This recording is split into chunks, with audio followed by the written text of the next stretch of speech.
존경하는 재판관 여러분, 그리고 사랑하는 국민 여러분, 작년 12월 3일 비상계엄을 선포한 후 84일이 지났습니다. 제 삶에서 가장 힘든 날들이었지만 감사와 성찰의 시간이기도 했습니다. 저 자신을 돌아보면서 그동안 국민들께 과분한 사랑을 받아왔다는 생각이 들었습니다. 감사한 마음이 들면서도 국민께서 일하라고 맡겨주신 시간에 제 일을 하지 못하고 있는 현실이 송구스럽고 가슴 아팠습니다. 한편으로 많은 국민들께서 여전히 믿어주고 계신 모습에 무거운 책임감도 느꼈습니다. 국민 여러분께 죄송하고 감사하다는 말씀 먼저 드리고 싶습니다. 제가 비상계엄을 선포하고 몇 시간 후 해제했을 때 많은 분들께서 이해를 못하셨습니다. 지금도 어리둥절해 하시는 분들이 있을 겁니다. 계엄이라는 단어에서 연상되는 과거의 부정적 기억도 있을 것입니다. 거대 야당과 내란 공작 세력들은 이런 트라우마를 악용하여 국민을 선동하고 있습니다. 그러나 12.3 비상계엄은 과거의 계엄과는 완전히 다른 것입니다. 무력으로 국민을 억압하는 계엄이 아니라 계엄의 형식을 빌린 대국민 호소입니다. 12.3 비상계엄 선포는 이 나라가 지금 망국적 위기 상황에 처해 있음을 선언하는 것이고, 주권자인 국민들께서 상황을 직시하고 이를 극복하는 데 함께 나서달라는 절박한 호소입니다. 무엇보다 저 자신, 윤석열 개인을 위한 선택은 결코 아니었다는 사실을 분명히 말씀드립니다. 저는 이미 권력의 정점인 대통령 자리에 있습니다. 대통령에게 가장 편하고 쉬운 길은 힘든 일을 굳이 벌이지 않고 사회 여러 세력과 잘 타협하고 모든 사람들에게 듣기 좋은 말을 하면서 임기 5년을 안온하게 보내는 것입니다. 일하겠다는 욕심을 버리면 치열하게 싸울 일도 없고 어려운 선택을 할 일도 없어집니다. 저 개인의 삶만 생각한다면 정치적 반대 세력의 거센 공격을 받을 수 있는 이런 비상계엄을 선택할 이유가 전혀 없습니다. 저는 비상계엄을 결심했을 때 제게 많은 어려움이 닥칠 것을 당연히 예감했습니다.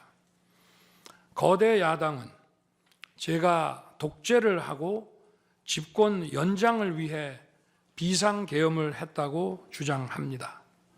내란죄를 씌우려는 공작 프레임입니다. 정말 그런 생각이었다면 고작 280명의 실무장도 하지 않은 병력만 투입하도록 했겠습니까? 주말이 아닌 평일에 계엄 선포를 하고 계엄을 선포한 후에 병력을 이동시키도록 했겠습니까? 심판정 증거조사에서 드러난 사실에 의하면 그나마 계엄 해제 요구 결의 이전에 국회에 들어간 병력은 106명에 불과하고 본관에 들어간 병력은 15명입니다. 15명이 유리창을 깨고 들어간 이유도 자신들의 근무 위치가 본관인데 입구를 시민들이 막고 있어서 충돌을 피하기 위해 불 꺼진 창문을 찾아 들어간 것입니다. 또한 국회의 해제 요구 결의가 이루어진 이후에 즉시 모든 병력을 철수했습니다. 투입된 군의 병력이 워낙 소수이다 보니 국회 외곽 경비와 질서 유지는 경찰에 요청했습니다. 경찰은 인근 전장년 집회 대응 경력 300명을 국회 외곽에 보냈습니다. 부상당한 군인들은 있었지만 일반 시민들은 단 한 명의 피해도 없었습니다. 처음부터 저는 국방장관에게 이번 비상계엄의 목적이 대국민 호소용임을 분명히 밝혔습니다. 또한 국회의 계엄 해제 요구가 신속히 뒤따를 것이므로 계엄 상태가 오래가지 않을 것이라고 했습니다. 하지만 그런 내용을 사전에 군 지휘관들에게 그대로 알릴 수는 없었습니다.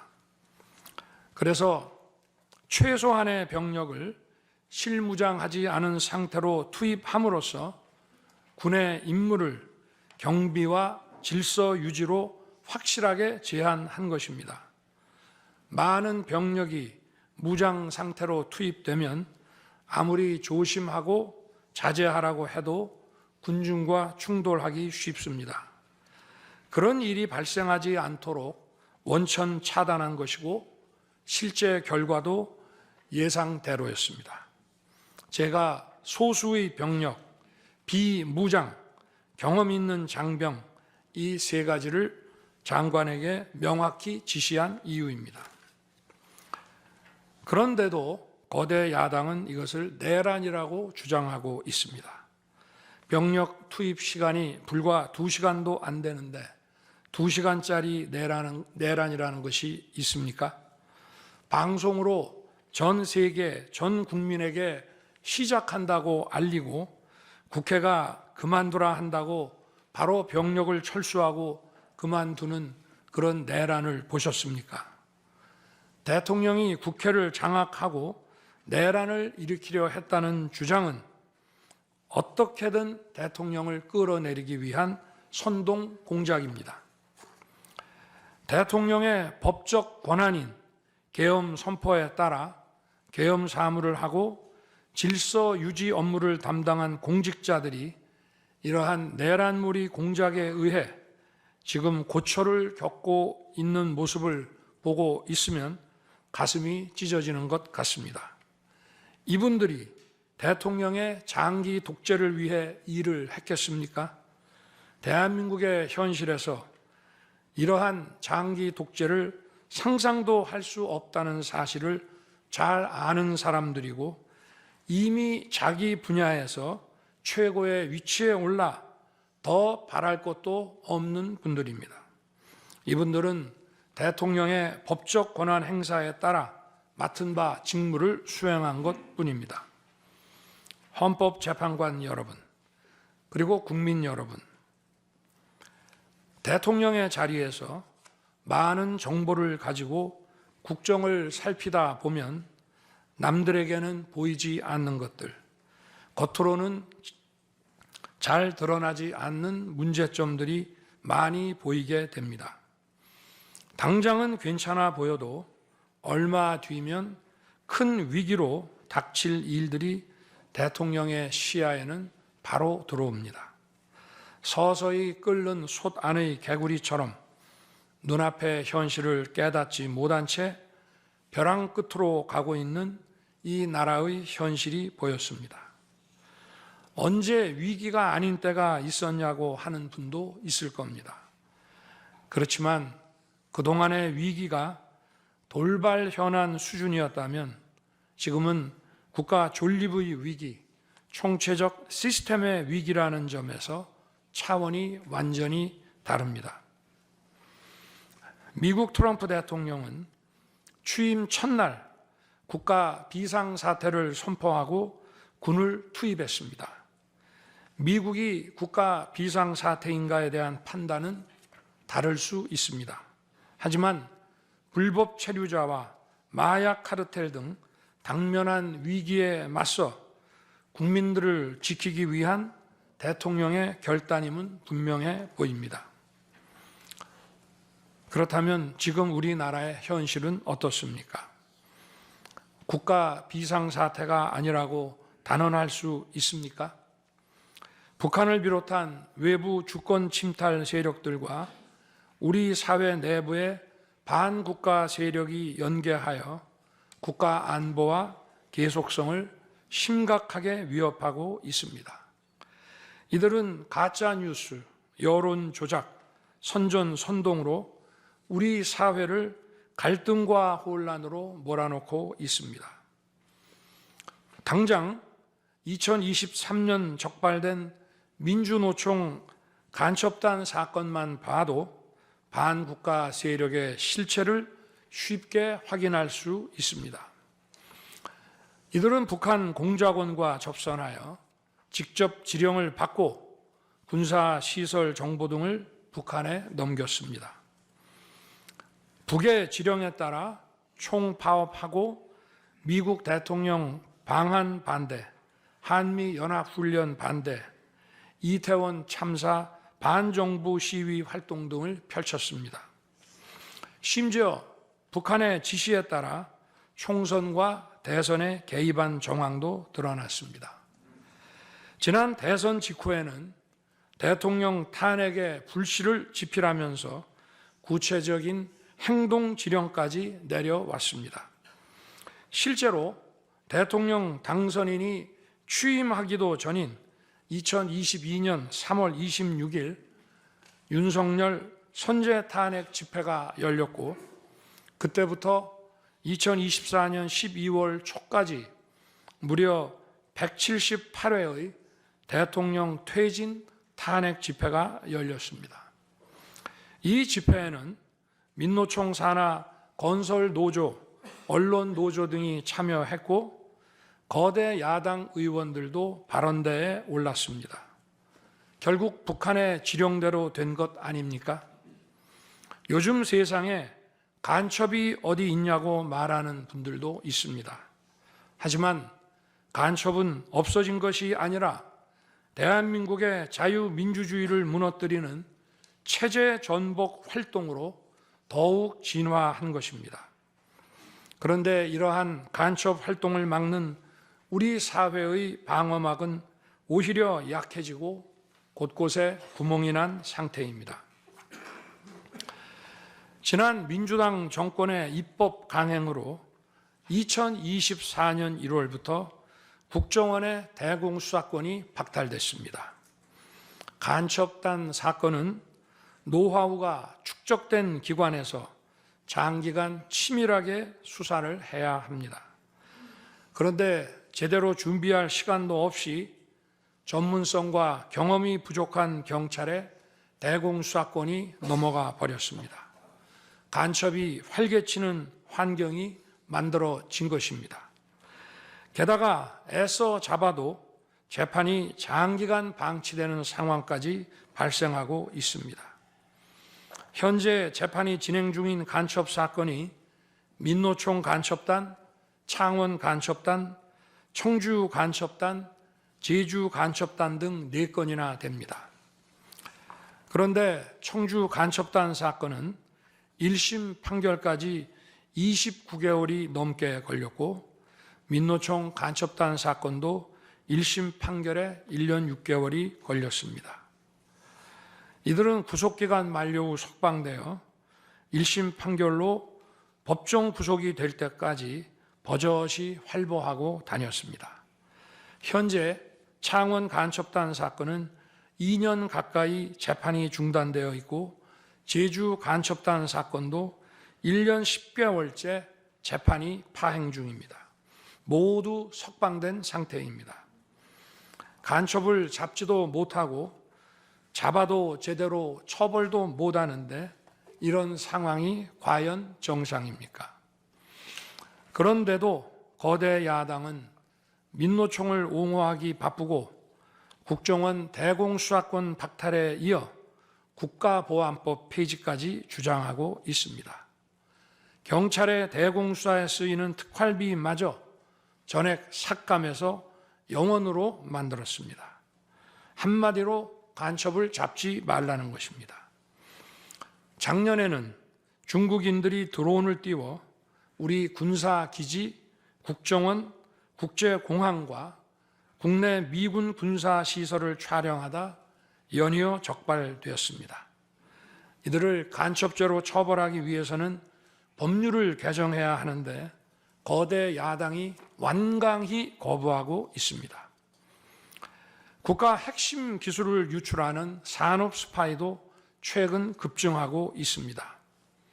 반도체, 디스플레이 등 기술 유출 피해가 수십조 원에 달하는데 그 3분의 2가 중국으로 유출됩니다. 중국은 사진 한 장만 잘못 찍어도 우리 국민을 마음대로 구금하는 강력한 반간첩법을 시행하고 있는데 거대 야당은 산업 스파이를 막기 위한 간첩죄 법률 개정조차 가로막고 있습니다. 또한 거대 야당은 방산 물자를 수출할 때 국회 동의를 받도록 하는 방위사업법 개정안을 당론으로 추진하고 있습니다. 방산 비밀 자료를 국회에 제출해야 하고 거대 야당이 반대하면 방산 물자도 수출할 수 없게 됩니다. 국회에 제출된 방산 비밀 자료들이 제대로 보안 유지가 되며 적대 세력에 넘어가지 않는다고 누가 보장할 수 있겠습니까? 방산 기밀 자료가 이렇게 유출되면 상대국에서 우리 방산 물자를 수입하겠습니까? 북한, 중국, 러시아가 원치 않는 자유세계의 방산 수출을 하지 말라는 말과 같습니다. 방산 수출은 단순히 돈을 버는 것만이 아닙니다. 수출 상대국과 전략적 연대를 강화하고 더 나아가 자유세계 많은 국가들과 국방 협력을 이루어서 우리의 안보를 튼튼하게 하는 것입니다. 이러한 방산 수출을 권장하기는커녕 이렇게 방해하는 것이 결국 누구에게 도움되는 것입니까? 거대 야당은 우리 국방력을 약화시키고 군을 무력화하는 데도 앞장서고 있습니다. 여러분이 다 아시는 바와 같이 북한은 우크라이나에 많은 병력을 파병하여 러시아와 군사 밀착을 시도하고 있습니다. 우리에게 매우 심각한 안보 위협입니다. 그런데도 이를 살피기 위해 참관단을 보내려 하자 거대 야당은 당시 신원식 국방장관 탄핵까지 겁박하며 결사적으로 이를 막았습니다. 심지어 거대 야당은 우크라이나 참관단 파견, 대북 확성기와 오물풍선 대응 검토 등 군의 정당한 안보 활동까지 외환죄라고 우기고 있습니다.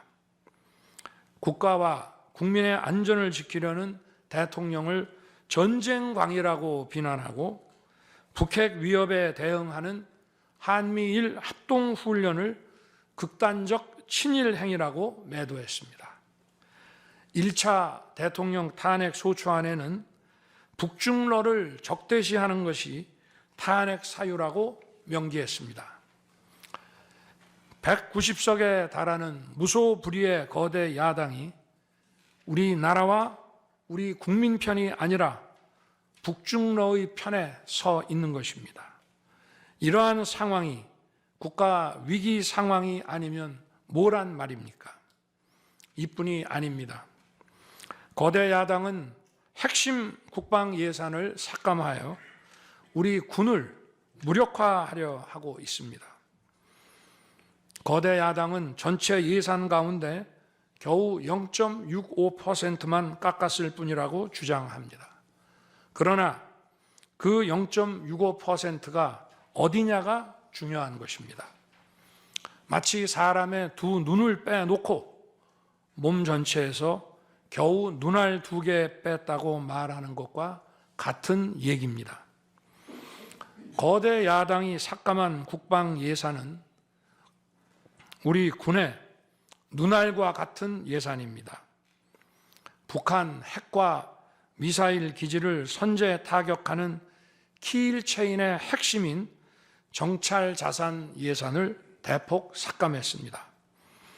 핵심 전력인 지휘 정찰 사업 예산을 2024년 대비 4,852억 원 감액했고, 전술 데이터링크 시스템 성능 개량 사업은 무려 78%를 삭감했습니다. 우리 국민을 향해 날아오는 미사일을 요격하는 KAMD, 즉 한국형 미사일 방어 체계 구축도 예산 삭감으로 개발이 중단될 위기입니다. 장거리 함대공 유도탄 사업을 위해 예산 119억 5,900만 원을 책정했지만 96%를 삭감하고 5억 원만 남겼습니다. 정밀 유도포탄 연구 개발 사업은 84%를 삭감했습니다. 아무리 주먹이 세도 앞이 보이지 않으면 싸울 수 없듯이 감시 정찰 자산이 없으면 아무리 좋은 무기도 무용지물입니다. 게다가 최근 북한의 드론 공격이 큰 위협으로 대두되고 있습니다. 드론 방어 예산 100억 원 가운데 무려 99억 5,400만 원을 깎아서 사업을 아예 중단시켜버렸습니다. 도대체 누구의 지시를 받아서 이렇게 핵심 예산만 딱딱 골라 삭감했는지 저도 궁금할 지경입니다. 게다가 지난 민주당 정권은 국군 방첩사령부의 수사 요원을 2분의 1가량 대폭 감축하여 군과 방산에 대한 정보 활동과 방첩 활동에 심각한 타격을 주었습니다. 또 과거 간첩 사건과 연루된 인물을 국정원의 주요 핵심 간부로 발령내서 국정원이 방첩기관인지 정보 유출기관인지 모를 조직으로 방치하기도 했습니다. 지난 정부 시절 이런 일을 주도한 인물들이 여전히 거대 야당의 핵심 세력으로서 우리의 안보를 흔들고 있습니다. 우리 정부 들어 국가정보원이 국가안보의 중추기관으로 거듭날 수 있도록 노력하였고 국군 방첩사의 역량 보강을 위해 힘썼습니다마는 아직 문제의 뿌리를 제대로 다 드러내지 못했습니다. 부수고 깨뜨리기는 쉬워도 세우고 만들기는 어렵고 시간이 많이 걸리기 때문입니다. 이런 상황이 겉으로는 멀쩡한 것처럼 보이지만 실질적으로 전시사변에 못지않은 국가 위기 상황이라고 저는 판단하고 있습니다.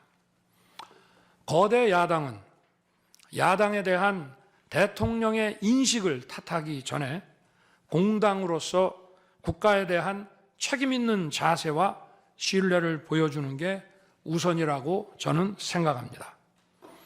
저는 자유민주주의 헌법 원칙, 국가 안보, 핵심 국익 수호만 함께 한다면 어떤 정치 세력과도 기꺼이 대화하고 타협할 자세가 돼 있는 사람입니다. 나라와 국민을 위한 길에 좌파, 우파가 어디 있겠습니까? 하지만 자유를 부정하는 공산주의, 공산당 일당 독재, 유물론에 입각한 전체주의가 다양한 속임수로 우리 대한민국에 스며드는 것은 막아야 합니다. 이런 세력과 타협하고 흥정해서는 안 된다고 생각합니다. 우리가 가치를 공유하지 않는 나라와도 교역도 할 수 있고 국제 협력, 상호 이익을 추구할 수도 있습니다. 하지만 우리 정치 체제에 영향을 미치고 스며드는 것은 막아야 합니다. 그것이 국방 안보만큼 중요한 정치 안보입니다. 바로 우리의 자유민주주의를 지키는 길입니다. 자유민주주의 국가의 공당이라면 이런 세력을 옹호하고 이런 세력과 손잡는 일은 절대 해서는 안 되는 것입니다. 재판관 여러분, 그리고 국민 여러분, 거대 야당은 제가 취임하기도 전부터 대통령 선제 탄핵을 주장했고 줄탄핵, 입법 폭주, 예산 폭거로 정부의 기능을 마비시켜 왔습니다. 거대 야당은 이러한 폭주까지도 국회의 정당한 권한 행사라고 강변합니다. 그러나 국회의 헌법적 권한은 국민을 위해 쓰라고 부여된 것입니다. 자신들의 정치적 목적을 위해 정부 기능을 마비시키는데 그 권한을 악용한다면 이는 헌정 질서를 붕괴시키는 국헌문란의 다름 아닙니다. 또한 거대 야당은 제가 비상계엄으로 국회의 권능을 마비시키려 했다며 내란몰이를 계속하고 있습니다. 하지만 거대 야당은 제가 대통령에 취임한 이후, 아니 취임하기도 전부터 지금까지 지속적으로 끈질기게 정부의 권능을 마비시켜 왔습니다. 마치 정부를 마비시키는 것이 유일한 목표인 것처럼 국회의 권한을 마구마구 휘둘러 왔습니다. 국회의원과 직원들의 출입도 막지 않았고 국회 의결도 전혀 방해받지 않은 2시간 반짜리 비상계엄과 정부 출범 이후 2년 반 동안 줄탄핵, 입법 예산 폭거로 정부를 마비시켜온 거대 야당 가운데 어느 쪽이 상대의 권능을 마비시키고 침해한 것입니까? 거대 야당은 국무위원들은 물론이고 방통위원장, 검사, 감사원장에 이르기까지 탄핵하고 또 탄핵했습니다. 탄핵 사유가 되는지 여부는 전혀 중요하지 않았습니다. 심지어 거대 야당 대표를 노려봤다고 장관을 탄핵하기도 했습니다. 일단 탄핵해서 직무를 정지시켜 놓고 정작 헌재 탄핵 심판에서는 탄핵 사유를 마음대로 변경하는 황당한 일도 반복해 왔습니다. 얼마 전 중앙지검장 등 검사들에 대한 탄핵 심판을 재판관 여러분께서 직접 진행하시지 않았습니까? 기자회견장에서 거짓말을 했다는데 실제로는 그 기자회견장에 나오지도 않았고 국정감사에서 허위 증언을 했다는데 정작 국정감사에 출석하지도 않았습니다. 기본적인 탄핵 사유조차 틀렸는데도 일단 직무부터 정지시키고 보는 것입니다. 이것이 과연 정상적인 일입니까? 거대 야당의 공직자 줄 탄핵은 정부 기능을 마비시키는 차원을 넘어 헌정 질서 붕괴로 치닫고 있습니다. 이태원 참사가 발생하자 거대 야당은 연일 진상규명을 외치면서 참사를 정쟁에 이용했습니다. 급기야 행정안전부 장관을 탄핵했습니다. 당시 북한이 민노총 간첩단에게 보낸 지령문에 이런 내용이 있습니다. 이번 특대형 참사를 계기로 사회 내부에 세월호 참사 진상규명 투쟁과 같은 정세 국면을 조성하는 데 중점을 두고 각계각층의 분노를 최대한 분출시켜라. 거대 야당이 북한 지령을 받은 감첩단과 사실상 똑같은 일을 벌인 것입니다. 이야말로 사회의 갈등과 혼란을 키우는 선동 탄핵이라 할 것입니다. 거대 야당은 자신들의 당대표를 수사하는 검사들도 줄줄이 탄핵하고 서울중앙지검장까지 탄핵했습니다. 검사 탄핵은 그 자체로도 수사 방해이지만 검사 탄핵을 지켜보는 판사들에 대한 겁박이 되기 마련입니다. 야당 대표에 대한 검찰 수사를 막고 야당 대표의 범죄를 심판할 판사들까지 압박하기 위한 방탄 탄핵인 것입니다. 급기야 거대 야당은 지난 정부의 이적 행위를 감사하던 감사원장까지 탄핵했습니다. 거대 야당은 감사원장 탄핵 소추안에 사드 정식 배치 고의 지연 의혹 감사를 탄핵 사유로 포함시켰습니다. 이 사건은 지난 민주당 정부의 안보라인 고위직 인사 4명이 주한 중국 대사관 무관에게 사드 배치 작전명, 작전 일시, 작전 내용 등 국가 기밀 정보를 넘겨준 간첩 사건입니다.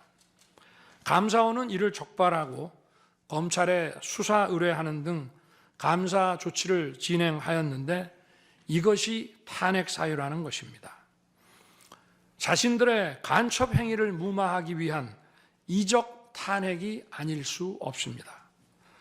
헌법기관인 감사원장에 대한 무차별 탄핵은 그 자체로도 심각한 헌법 파괴 행위이지만 이적 행위까지 탄핵으로 덮는 것을 보며 이야말로 자유민주주의를 무너뜨리는 망국적 위기 상황이라고 판단한 것입니다. 또 한편 정부 각 부처들은 국민의 세금으로 엄청난 규모의 예산을 사용 집행하고 있습니다. 수많은 산하 기관도 거느리고 있습니다. 그런데 이런 부처의 수장들을 탄핵 소추로 직무정지시켜 그 부처의 기능을 마비시키거나 심각하게 저해한다면 기회 비용과 재정적 측면에서도 국가와 국민에 얼마나 막대한 경제적 피해를 입히는 것이 되겠습니까? 거대 야당은 공직자를 무차별 탄핵 소추하고 소추인 난 변호사 비용도 국민 세금으로 사용하고 있습니다.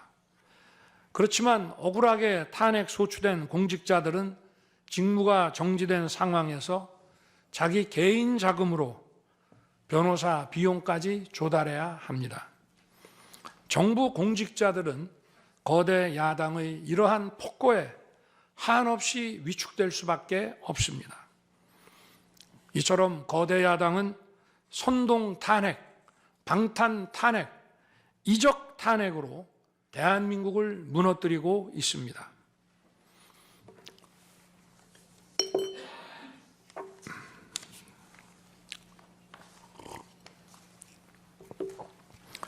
우리나라 선거 가운데 대통령 선거가 기간도 가장 길고 국민적 관심도 가장 큽니다. 그만큼 직선 대통령의 민주적 정당성은 다른 선출직 공직자에 비해 그 무게가 다릅니다. 과거 우리나라 민주화 운동은 한마디로 대통령 직선제 확보였다고 해도 과언이 아닙니다. 그런데 거대 야당은 대선이 끝나자마자 동조 세력과 연대하여 아직 취임도 하지 않은 대통령 당선인을 상대로 선제 탄핵과 퇴진 운동을 벌이기 시작했고 지난 2년 반 동안 오로지 대통령 끌어내리기를 목표로 정부 공직자 줄탄핵 그리고 입법과 예산 폭거를 계속해 왔습니다. 헌법이 정한 정당한 견제와 균형이 아니라 민주적 정당성의 상징인 직선 대통령 끌어내리기 공작을 그야말로 쉼없이 해온 것입니다. 이것이 국헌문란이 아니면 도대체 어떤 것이 국헌문란 행위이겠습니까?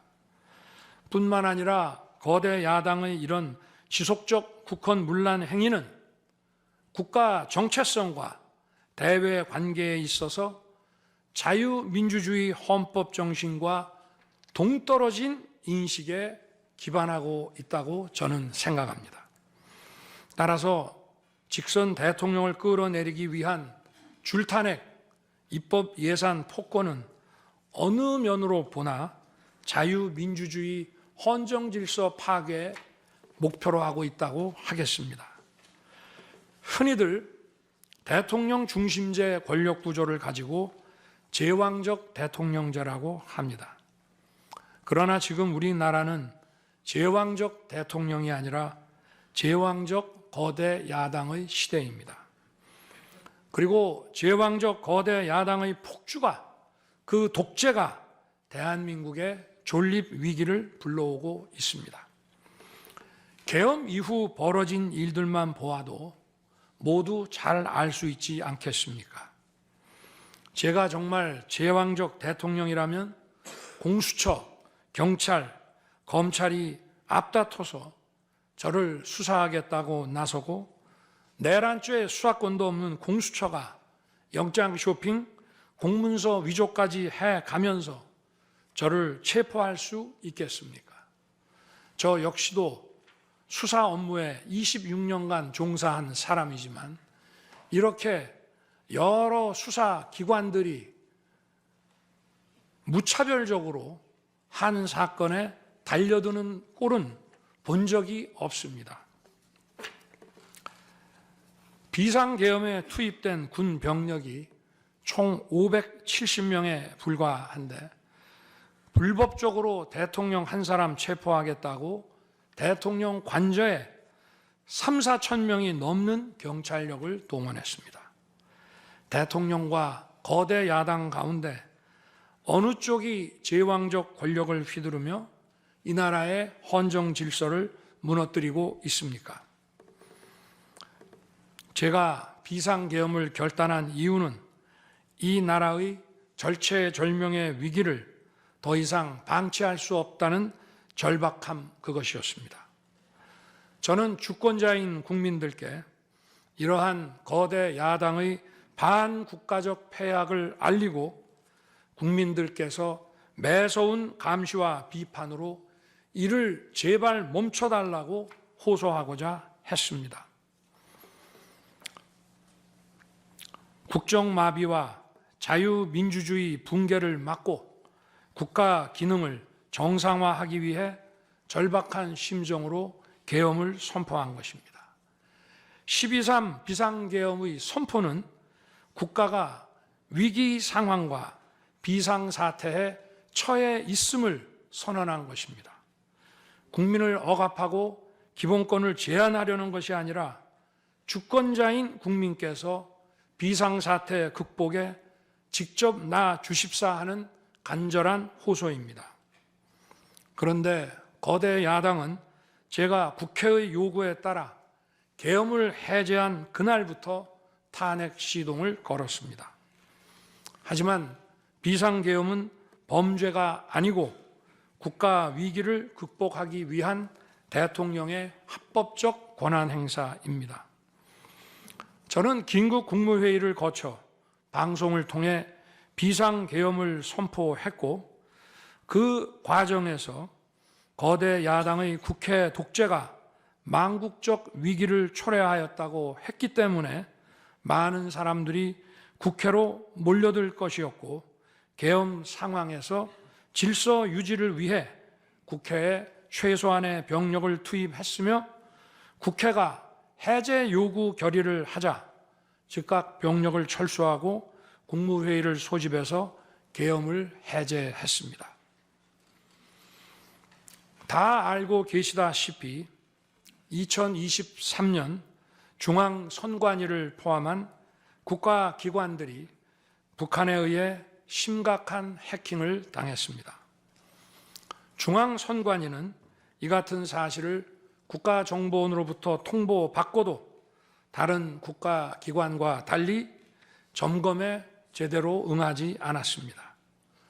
나중에 채용비리 사건 때문에 울며 겨자 먹기로 응한 일부 소극적 점검 결과 심각한 보안 문제가 드러났기 때문에 중앙선관위 전산 시스템 스크린 차원에서 소규모의 병력을 보낸 것입니다.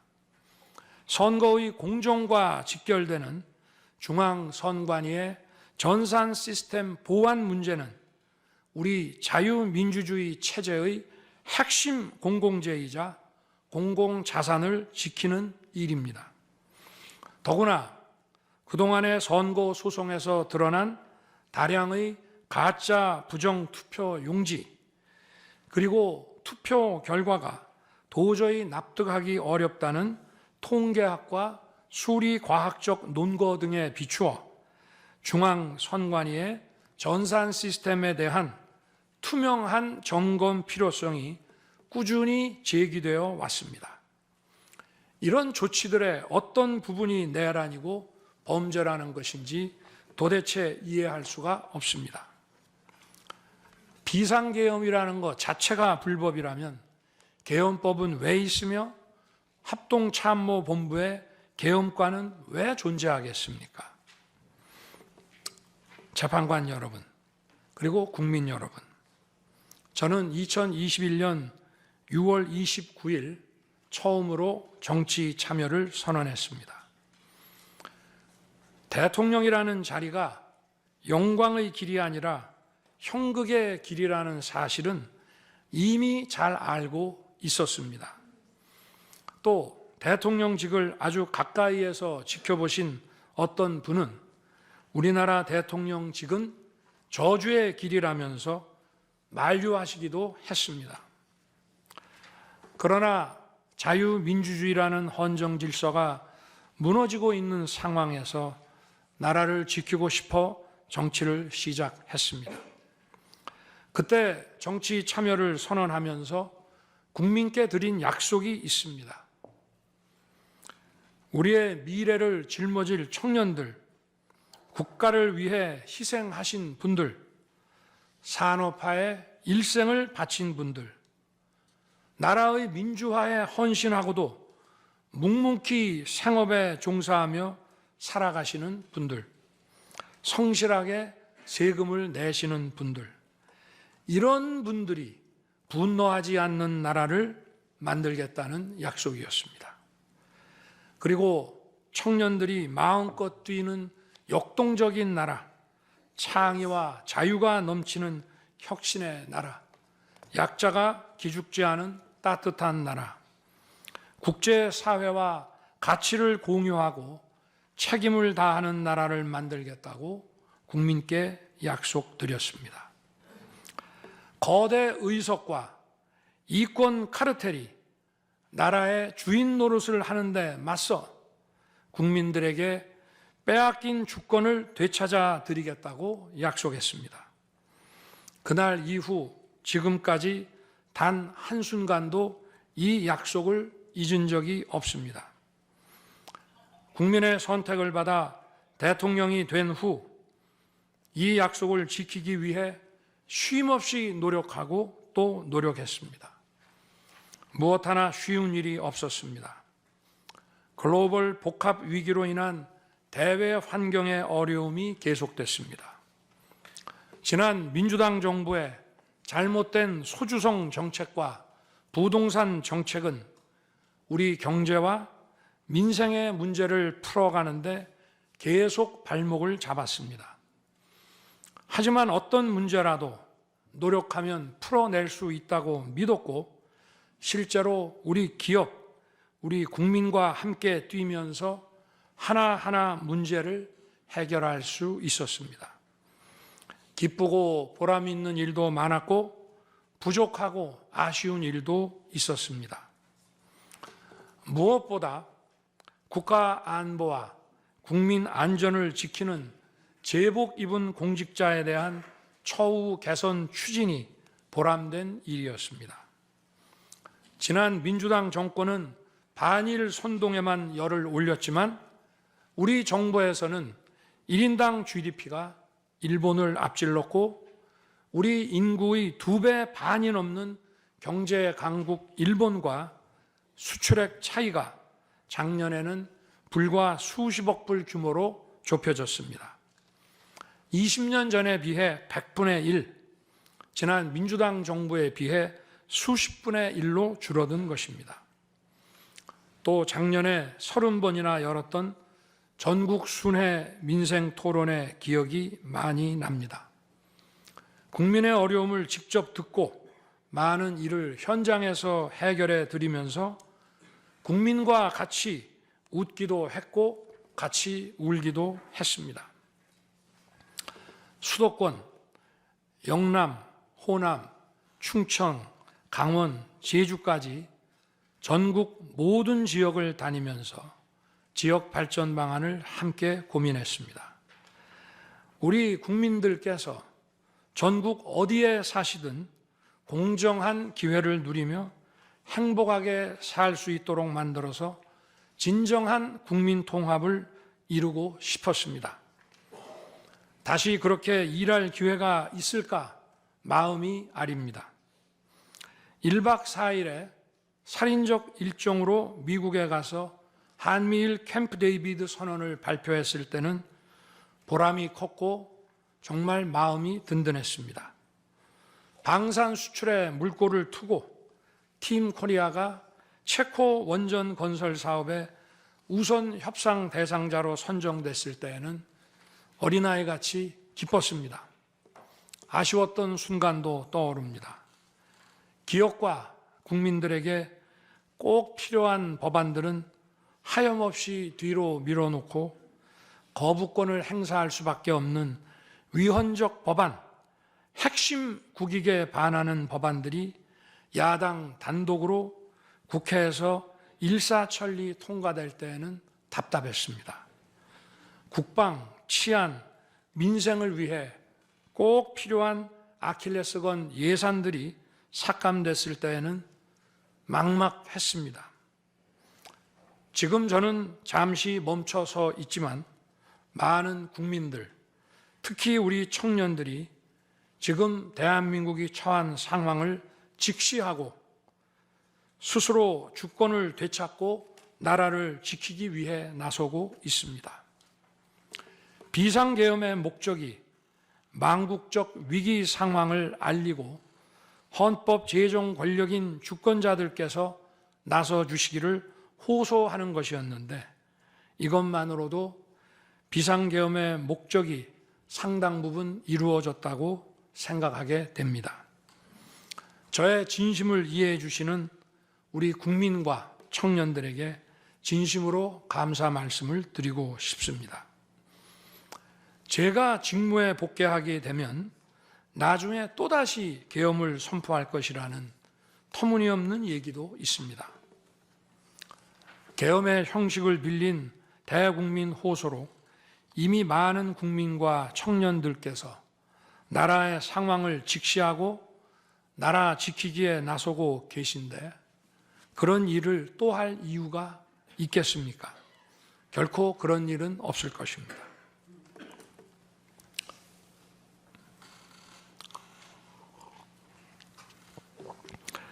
헌법재판관 여러분, 그동안 심판정에서 다루어진 쟁점들 가운데 두 가지에 대해서만 간략히 말씀드리겠습니다. 세세한 사실관계를 언급하기보다 상식선에서 간단히 말씀드리겠습니다. 우선 제가 국회의원을 체포하거나 본회의장에서 끌어내라고 했다는 것입니다. 정말 터무니없는 얘기입니다. 상식적으로 이렇게 해서 도대체 뭘 어떻게 하겠습니까? 의원들을 체포하고 끌어내서 계엄 해제를 늦추거나 막는다 한들 방송으로 온 국민과 전 세계가 지켜보고 있는데 그 다음에 뭘 어떻게 하겠습니까? 계엄 당일 국회의장의 발언대로 국회는 어디서든 본회의를 열어 계엄 해제를 의결할 수 있습니다. 영화나 소설에 나오기도 하지만 현실적으로 이런 일을 하려면 군으로 국가를 완전히 장악하는 계획과 정치 프로그램을 미리 가지고 있어야 합니다. 그런데 실제 상황이 어땠습니까? 계엄 사무를 담당할 주요 지휘관들이 계엄 직전에 어디에 있었는지 이 심판정에서 다 드러났습니다. 장관 재가를 받아 지방 휴가를 가거나 부부 동반 만찬, 간부 만찬 회식을 하다가 대통령의 계엄 선포 직후에야 국방장관으로부터 업무 지시를 받았습니다. 준비된 치밀한 작전 계획이나 지침이 없었기 때문에 혼선과 허술함도 있었습니다. 국방장관이나 지휘관들이나 경험이 풍부한 군사 전문가들인데 이들이 왜 이랬겠습니까? 12.3 계엄 선포는 계엄의 형식을 빌린 대국민 호소이고 과거 계엄과는 다른 것이었기 때문입니다. 이미 민주주의를 수십 년 경험하고 몸에 밴 우리 50만 군이 임기 5년 단임 대통령의 사병 노릇을 할 리가 있습니까? 제가 비상계엄을 선포한 이유는 오로지 주권자인 국민들에게 국회의 망국적 독재로 나라가 위기에 빠졌으니 이를 직시하고 감시와 비판의 견제를 직접 해달라는 것이었습니다. 공화국의 대의제 위기에 헌법 제정 권력인 주권자가 직접 나서야 한다는 호소였습니다. 의원을 체포하거나 끌어내라고 했다는 주장은 국회에 280명의 질서유지 병력만 계비간 상태에서 앞뒤가 맞지 않는 얘기입니다. 국회가 비어있는 주말도 아니고 회기 중인 평일에 이런 병력으로 터무니없는 얘기입니다. 의원만 300명이고 직원들과 보좌진을 합치면 몇천 명이 넘습니다. TV 생중계를 보더라도 계엄 선포 후 얼마 지나지 않아 이미 국회 마당과 본관에는 수천 명의 국회 관계자와 민간인들이 들어왔습니다. 실제로 계엄 선포 후 1시간 30분이 지나서야 질서유지 군 병력이 도착했고 경내에 진입한 병력이 106명, 그중에서 본관에 들어간 병력이 겨우 15명인데 이런 극소수 병력을 가지고 국회의원을 체포하고 끌어낸다는 것이 말이 되겠습니까? 게다가 의결 정족수가 차지 않았으니 본회의장에 들어가서 의원들을 끌어내라고 했다는데 의결 정족수가 차지 않았으면 더 못 들어가게 막아야지 끌어낸다는 것도 상식에 맞지 않는 얘기입니다. 본관에 진입한 군인들은 본회의장이 어디에 있는지도 몰랐다고 합니다. 무엇 하나 말이 되지 않습니다.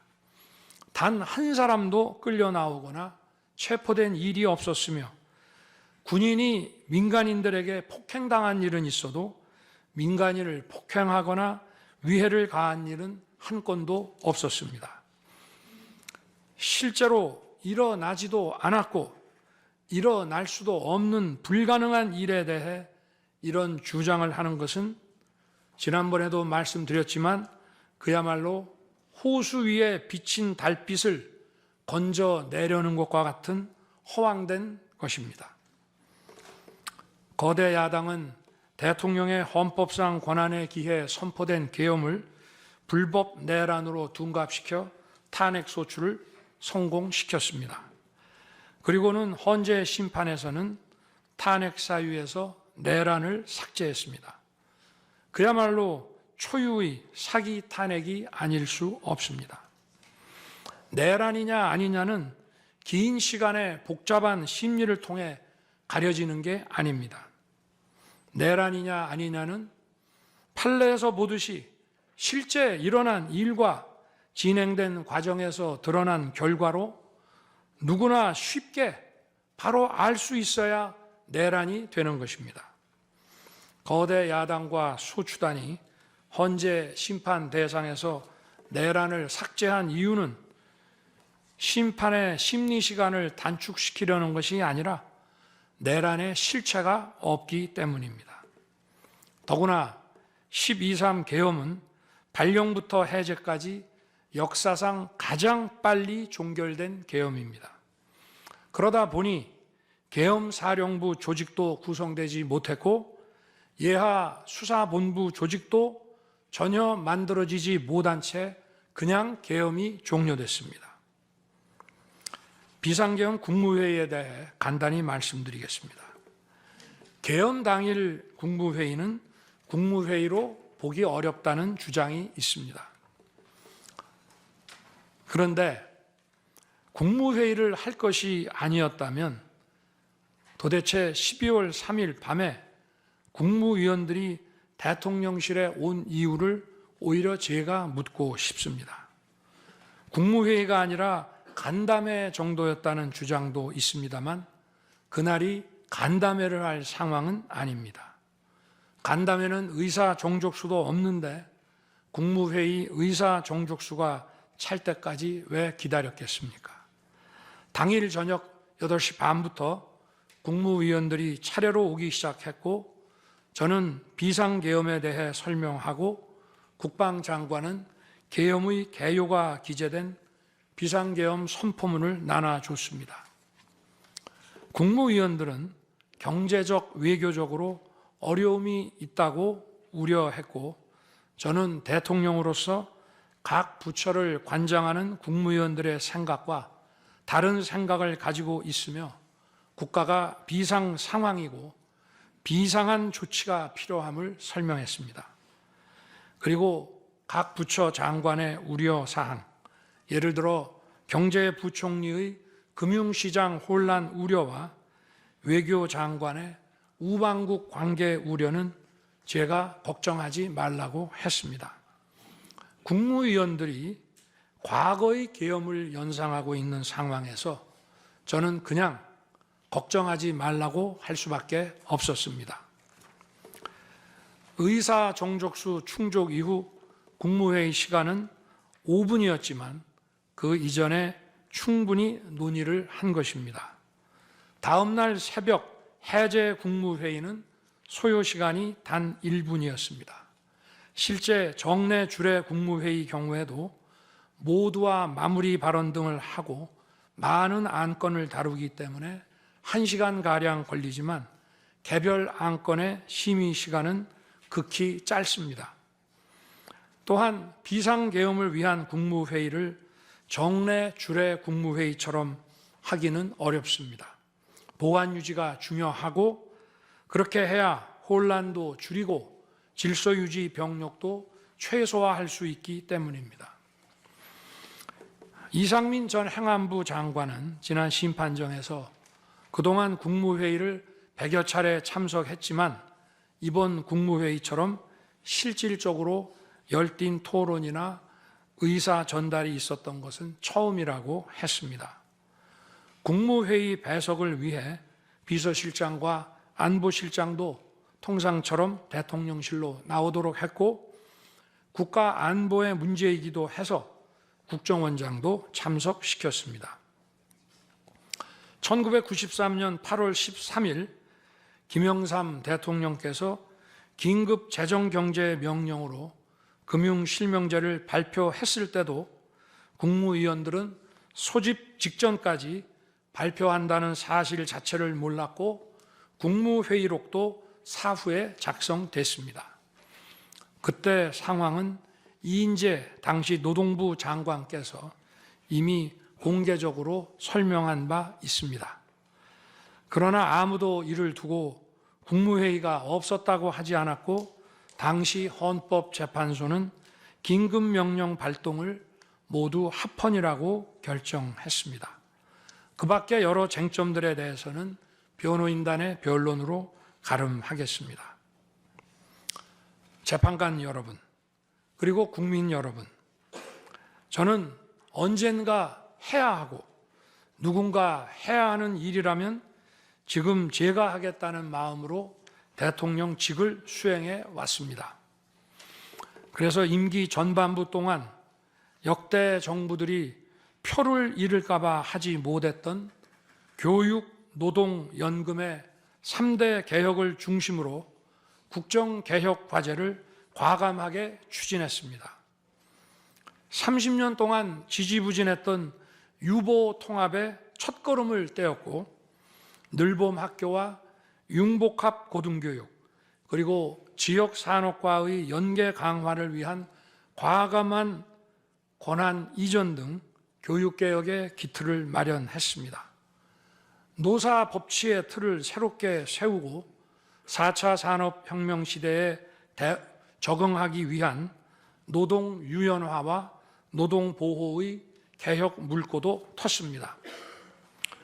국가적 난제였던 연금 개혁도 역대 정부 최초로 방대한 수리 분석과 신층 여론조사를 진행하였고 수용성이 높은 방안을 만들어 국회에 제출했습니다. 대통령 임기 초반에는 국민과 유권자에게 선거 때 약속한 공약과 국정과제의 실천, 또 민생에 영향이 큰 사회개혁의 추진이 우선이기 때문에 이러한 스케줄에 맞춰 일해 온 것입니다. 어느 정권이나 임기 초기에는 선거 공약과 국정과제 이행이 우선이므로 정치개혁에는 신경 쓸 여력이 없습니다. 그러다가 전직 대통령들의 5년 임기가 금방 다 지나갔고 변화된 시대에 맞지 않는 87 체제가 여전히 유지되고 있습니다. 정치가 국민을 불편하게 만들고 나라의 발전을 가로막고 있습니다.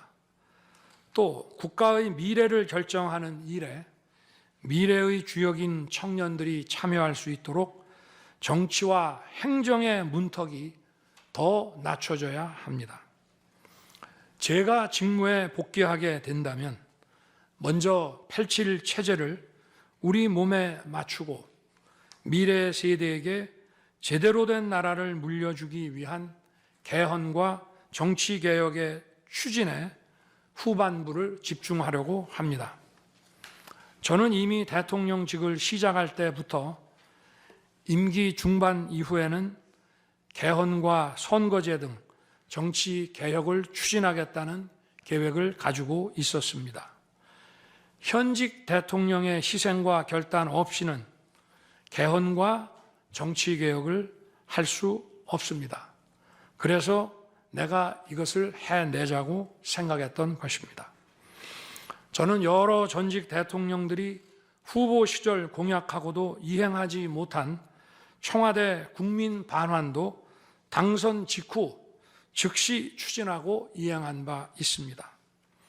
자녀 임기에 연연해하지 않고 개헌과 정치개혁을 마지막 사명으로 생각하여 87 체제 개선에 최선을 다하고 싶습니다. 개헌과 정치개혁 과정에서 국민 통합을 이루는 데도 노력을 다할 것입니다.